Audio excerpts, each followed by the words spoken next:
नमस्कार, मैं शिक्षा मिश्रा मध्य प्रदेश के सुप्रभात न्यूज में आपका स्वागत करती हूँ। दोस्तों, मध्य प्रदेश की तमाम फटाफट खबरों को जानने के लिए हमारे चैनल को सब्सक्राइब जरूर करें। साथ ही कमेंट सेक्शन में जरूर बताएं कि आप मध्य प्रदेश के किस जिले से हमारे न्यूज को देख रहे हैं। तो चलिए शुरू करते हैं खबरों को, जानते हैं आज के मुख्य समाचार। राशन कार्ड धारकों के लिए बड़ी खबर, बदली पात्रता, ये होंगे नए नियम, इनके कार्ड होंगे निरस्त। राशन कार्ड धारकों के लिए बड़ी खबर है। दरअसल सरकार द्वारा राशन कार्ड होल्डर्स के लिए नए नियम तय किए गए हैं। वहीं अब सरकार के मानक से अलग जाकर राशन योजना का फायदा उठाने वालों के खिलाफ बड़ी कार्रवाई की जाएगी। एक तरफ जहां देश में फर्जी राशन कार्ड धारकों के राशन कार्ड जब्त किए जा रहे हैं, वहीं सरकार के नए मानक तय करते हुए राशन कार्ड धारकों को कुछ शर्तों के तहत राशन कार्ड सरेंडर करने के नियम तय किए हैं। ऐसा नहीं होने की स्थिति में यदि फर्जी राशन कार्ड धारक की धरपकड़ सरकार द्वारा की जाती है तो ऐसे राशन कार्ड धारकों के खिलाफ बड़ी कार्रवाई की जा सकती है। दरअसल उत्तर प्रदेश, बिहार, मध्य प्रदेश सहित कई राज्यों में अपात्र राशन कार्ड धारकों पर कार्रवाई शुरू कर दी गई है। स्कूल शिक्षा विभाग की बड़ी तैयारी, डीईओ को ये निर्देश जारी, छात्रों को ऐसे मिलेगा लाभ। मध्य प्रदेश के स्कूली छात्रों के लिए काम की खबर है। स्कूल शिक्षा विभाग ने बड़ा फैसला किया है। इसके तहत ग्रीष्मकालीन खेलों का प्रशिक्षण शिविर दिनांक 23 मई से 19 जून 2022 तक आयोजित किया जा रहा है। इस संबंध में समस्त संभागीय संयुक्त संचालक एवं समस्त जिला शिक्षा अधिकारियों को आदेश जारी कर दिया है। एमपी बिजली उपभोक्ताओं के लिए जरूरी खबर, ऐसे करे बिल का भुगतान, मिलेगा लाभ। मध्य प्रदेश के बिजली उपभोक्ताओं के लिए राहत भरी खबर है। मध्य क्षेत्र विद्युत वितरण कंपनी ने बिजली उपभोक्ता को अधिकृत गेटवे या कैश काउंटर पर ही बिल भुगतान की अपील की है। कंपनी के सूचना प्रौद्योगिकी विभाग के अधिकारियों ने बताया है कि कंपनी में विद्युत देयकों के भुगतान के लिए उपभोक्ता पहचान नंबर यानी IVRS नंबर की जरूरत होती है। IVRS नंबर के आधार पर ही जोन वितरण केंद्रों या अन्य gateway MP online, Paytm, phone पे, गूगल पे, अमेजॉन पे आदि पर बिजली बिलों का भुगतान होता है। कंपनी ने उपभोक्ताओं से यह अपील की है कि वे किसी भी मोबाइल नंबर से आए फोन के आधार पर किसी भी मोबाइल नंबर पर देयकों की राशि अंतरित ना करें। अपना पिन नंबर भी किसी के साथ साझा ना करें। नगरीय निकाय के वार्ड आरक्षण पर नवीन दिशा निर्देश जारी, राज्य निर्वाचन आयोग ने जारी किया आदेश। मध्य प्रदेश से नगरीय निकाय चुनाव को लेकर तैयारियां शुरू कर दी गई हैं। जल्द पंचायत चुनाव, नगर निकाय चुनाव के लिए सूचना जारी की जाएगी। वहीं नगर निकाय पंचायत चुनाव को लेकर राज्य निर्वाचन आयोग प्रमुख सचिव द्वारा मत पत्र के लिए जरूरी कागजात उपलब्ध कराने की मांग कर दी गई है। वहीं आरक्षण को लेकर निर्देश कलेक्टर को दिए जा चुके हैं। इसी बीच नगर निकाय के आम चुनाव को लेकर वार्ड का आरक्षण के संबंध में निर्देश जारी किए गए हैं।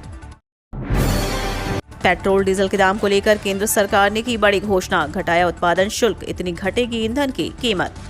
बीते दिन केंद्र सरकार की ओर से वित्त मंत्री निर्मला सीतारमण ने पेट्रोल और डीजल की कीमतों को लेकर एक बड़ी घोषणा की है।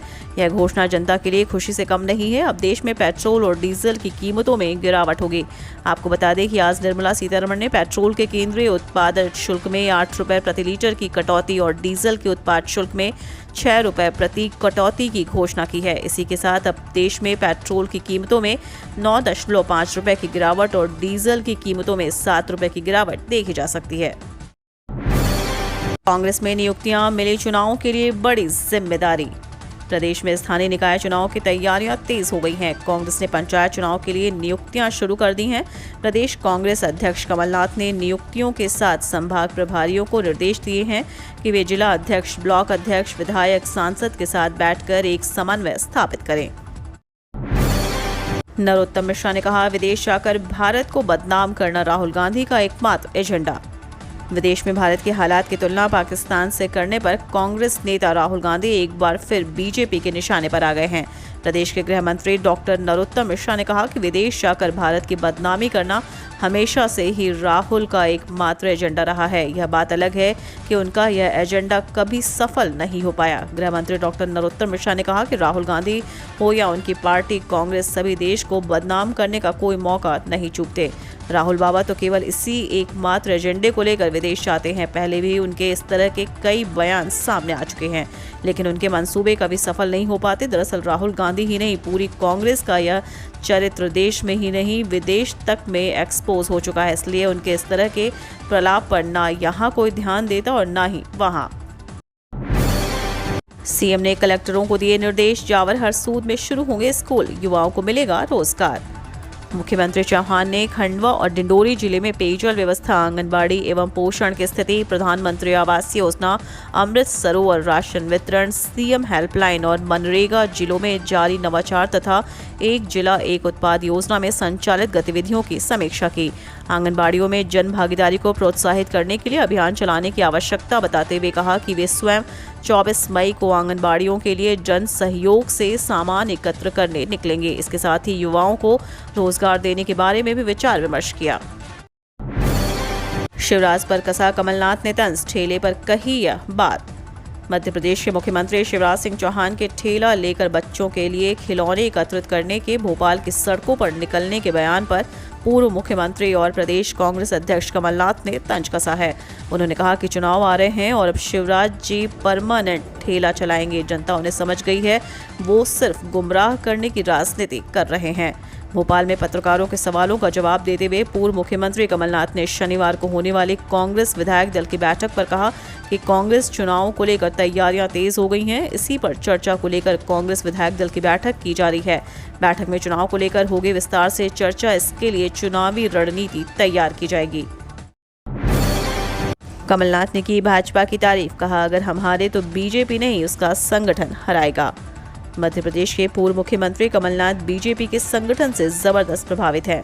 उन्होंने कांग्रेस कार्यकर्ताओं के सामने बीजेपी संगठन की जमकर तारीफ की और कहा कि भाजपा का जो जमीन से जुड़ा हुआ व्यक्ति है उसे कोई बोलने नहीं आता कि तुम यहाँ आओ, पर कांग्रेस के लोग इंतजार करते हैं कि कोई आए और हमें बोले तब हम जाएंगे। उन्होंने कांग्रेस को संकेत दे दिया कि अगर चुनाव जीतने हैं तो बीजेपी संगठन की तर्ज पर खुद में बदलाव करना होगा।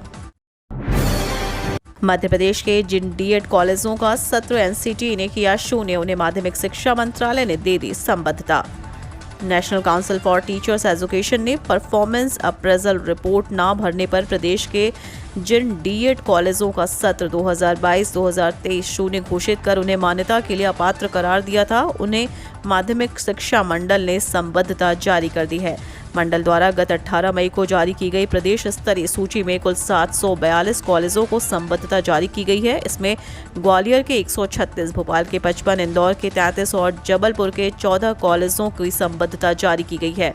इनमें कई नाम ऐसे हैं जिनका सत्र शून्य हो चुका है। इसके अलावा कई संस्थाओं को नवीन संबद्धता भी जारी की गई है।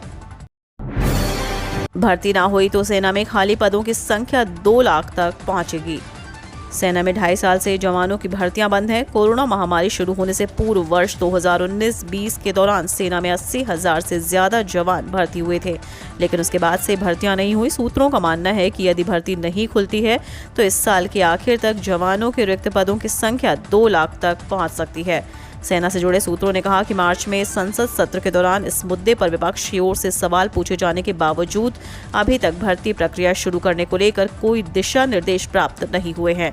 इसलिए यह कहना मुश्किल है कि कब भर्ती प्रक्रिया शुरू होगी। रक्षा मंत्रालय की तरफ से मार्च में संसद में बताया गया था कि 2019-20 के दौरान सेना में 80,572 भर्तियां हुई थी। इसके बाद कोरोना के चलते भर्तियां बंद कर दी गईं। सीएनजी एक बार फिर 2 रुपए प्रति किलो महंगी, 6 दिन में दूसरी बार हुई बढ़ोतरी। महंगाई के मोर्चे पर आम आदमी को एक बार और तगड़ा झटका मिला है। सीएनजी की कीमतें फिर से बढ़ा दी गई हैं। इंद्रप्रस्थ गैस ने दिल्ली में सीएनजी की कीमतों में 75.61 रुपये प्रति किलोग्राम की बढ़ोतरी की है। नोएडा, ग्रेटर नोएडा और गाजियाबाद के लिए सीएनजी की कीमत 78.17 रुपये प्रति किलोग्राम कर दी गई। वहीं गुरुग्राम में अब इसकी कीमत 83.94 रुपये प्रति किलोग्राम हो गई। इंद्रप्रस्थ गैस लिमिटेड के मुताबिक आज सुबह 6 बजे से दिल्ली, एनसीआर समेत शहरों के सीएनजी रेट में बदलाव किया गया है। प्रदेश में 43 नए पॉजिटिव मिले। भोपाल में सबसे ज्यादा 7 नए केस, एक्टिव मरीजों की संख्या 262। मध्य प्रदेश में कोरोना के मामले लगातार सामने आ रहे हैं। बीते दिन 7,264 जांच में 43 नए पॉजिटिव मिले हैं। प्रदेश में अभी 262 एक्टिव केस हैं। प्रदेश के अलग अलग अस्पताल में 15 मरीज भर्ती हैं। इनमें से 2 मरीज ऑक्सीजन सपोर्ट पर हैं। प्रदेश में अब तक 10,42,167 लोग संक्रमित हो चुके हैं।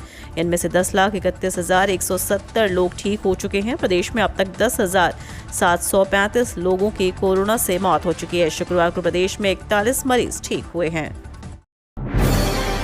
मध्य प्रदेश के कई जिलों में 24 मई से शुरू होगी गरज चमक के साथ बारिश। मध्य प्रदेश में कल से प्री मानसून गतिविधियां शुरू हो जाएंगी। गरज चमक आंधी के साथ ही बूंदाबांदी शुरू हो जाएगी। पूर्व मध्य प्रदेश में इसका असर पहले तो पश्चिम मध्य प्रदेश में 1-2 दिन बाद दिखाई देगा। वैसे अगर आज की बात करें तो प्रदेश के कई हिस्सों में गर्म हवा के थपेड़े जारी रहने के आसार हैं, लेकिन आंकड़ों की देखें तो पता चलता है कि बीते दिन की तुलना में सभी जगहों का उच्चतम तापमान आज कम हुआ है। सबसे ज़्यादा तापमान इंदौर का 3.7 डिग्री कम हुआ है, वहीं ग्वालियर का 3.5 डिग्री सेल्सियस घटा। भोपाल में कम से कम 2.5 डिग्री तो जबलपुर का 1.2 डिग्री सेल्सियस घटा। यह राहत देने वाली बात है कि मौसम वैज्ञानिकों का अनुमान है कि आज यही तापमान बना रहेगा। अच्छी खबर यह है कि 24 मई से माहौल तेजी से बदलेगा, जिससे तापमान में 2-3 डिग्री सेल्सियस तक की गिरावट आ जाएगी।